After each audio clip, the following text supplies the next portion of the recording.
ప్రజాధనమే కదా 10 కోట్లు అంటే. అది కులగొడితే ఏం ఫాయిదా వస్తుంది?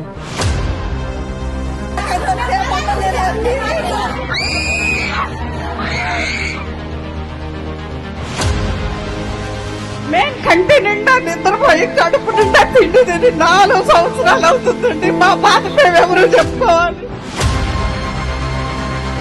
బాబు గారు ముఖ్యమంత్రి అయిన వెంటనే 9 నెలలు ఓపిపట్టబా కదా 5 కోట్ల ఆంధ్రలో అమరావతి రైతుల వెనకాల ఉన్నారు. 3 రాజధానులంటూ రాష్ట్ర భవిష్యత్తు ఆటలాడే పరిస్థితి ఉండదు.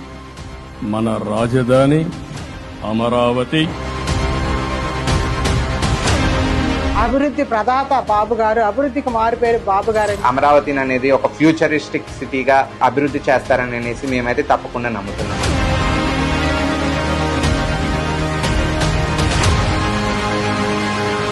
రేపు 2వ తారీఖున ప్రధానమంత్రి గారు అమరావతి పునః ప్రారంభం